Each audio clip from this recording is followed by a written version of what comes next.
আন্তর্জাতিক মাতৃভাষা দিবস ও মহান শহীদ দিবস উপলক্ষে শহীদদের প্রতি গভীর শ্রদ্ধা নিবেদন করেছে সাংবাদিক উন্নয়ন পরিষদ।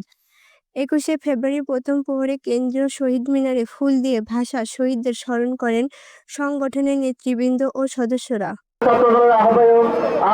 শ্রদ্ধা অঞ্জলি অর্পণকালে উপস্থিত ছিলেন সাংবাদিক উন্নয়ন পরিষদের কেন্দ্রীয় সভাপতি এস.এম. মিজান, চট্টগ্রাম বিভাগীয় কমিটির সভাপতি কামাল উদ্দিন, চট্টগ্রাম মহানগর কমিটির সাধারণ সম্পাদক জহিরুল ইসলাম আরব সহ সংগঠনের অন্যান্য নেতাকর্মীরা।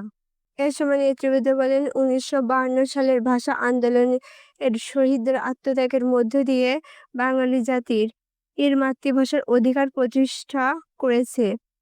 তাদের সেই ত্যাগ ও সংগ্রাম জাতির ইতিহাসে চিরস্মরণীয় হয়ে থাকবে।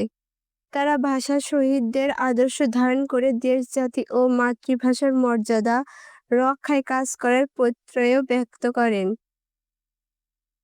শ্রদ্ধা নিবেদন শেষে শহীদদের আত্মার মাগফিরাত কামনা করে বিশেষ দোয়া ও মোনাজাত করা হয়। Desk news, PIB ৭১ TV.